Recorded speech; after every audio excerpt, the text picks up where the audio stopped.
Hello everyone, good morning. कैसे हैं आप सब? उम्मीद है आप सभी बहुत अच्छे होंगे और मैं भी ठीक हूँ।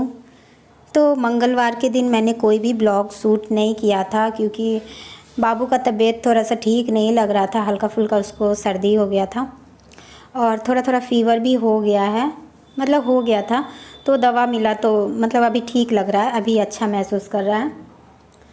तो ये ब्लॉग मेरा आज का ही है, मतलब कि आज है बुधवार। तो आज मॉर्निंग से ही ब्लॉग स्टार्ट कर दी थी और यहाँ पे बच्चों का लंच बना रही थी। बच्चों को मतलब चौको से भी ख़त्म था घर में, तो सोची कि रोटी भुजिया भी बच्चे पसंद करते हैं, तो रोटी भुजिया ही लंच में भी दे दी हूँ टिफ़िन में, और खाने के लिए भी रोटी भुजिया ही दी हूँ। तो आज के ब्लॉग में मैं ज़्यादा कुछ शूट नहीं कर पाई हूँ क्योंकि बाबू का तबीयत ठीक नहीं था, तो वो बार बार जिद कर रहा था गोद में आने के लिए। तो गोद में आकर कैसे काम होगा, इस वजह से ज़्यादा कुछ शूट नहीं हो पाया है। और फिर हस्बैंड भी बोल दिए थे, मतलब बोल रहे थे कि जितनी देर तक मैं हूँ ऑफ़िस जाने से पहले उतनी देर में तुम फटाफट से अपना सारा काम, किचन का जो भी काम होता है वो सब निपटा लो, क्योंकि बाबू आज छोड़ने वाला नहीं था। वैसे तो उसका तबीयत ठीक था, लेकिन फिर भी थोड़ा तबीयत ख़राब होने के बाद जो बच्चा खिनखिनाने टाइप से लगता है ना, उसी तरह से बाबू कर रहा था। तो मैं यहाँ पे आ गई हूँ। एक तरफ सब्ज़ी बना रही थी और एक तरफ बच्चे बहुत दिन से ज़िद कर रहे थे कि मम्मा चाउमीन खाएंगे, चाउमीन खाएंगे। तो मैं सोची कि सुबह में ही सारा तैयारी कर लेती हूँ। जो भी सब्ज़ी कट कर रही थी, मतलब प्याज, टमाटर वमाटर सब्ज़ी में रख रही थी, वही सब सोची कि प्याज, टमाटर, शिमला मिर्च ये सब काट कर रख देती हूँ, क्योंकि सुबह में जितना काम करने का मन करता है उतना शाम में नहीं मन करता है। तो मैं सोची कि अभी तैयारी कर देती हूँ, बस शाम को बनाना रहेगा। तो उधर एक तरफ मैं चाउमीन बॉईल भी कर रही हूँ सुबह में ही, और एक तरफ इधर सारा सब्ज़ी जो होता है वो सब कट करके रख दूँगी कि शाम में थोड़ा आसान रहेगा सब्ज़ी बना, मतलब चाउमीन बनाना। तो यहाँ देखिए मेरा सब्ज़ी बनकर तैयार हो चुका है और साथ में मेरा चाउमीन का जो भी सब्ज़ी होता है वो सब कट हो चुका है, कट गया है। तो सब्ज़ी में पानी डालकर और फिर उसको छोड़ दूँगी। और इधर देखिए मेरा चाउमीन भी रेडी है, मतलब बॉईल हो चुका है, सब काम एक ही साथ हो रहा है। और बाबू का दलिया नहीं बनाई हूँ आज, बाबू को खिचड़ी बनाई हूँ बाबू के लिए। तो यहाँ पे मेरा किचन का लगभग काम हो चुका था। हस्बैंड के ऑफिस जाने से पहले मैं सारा काम कर ली थी।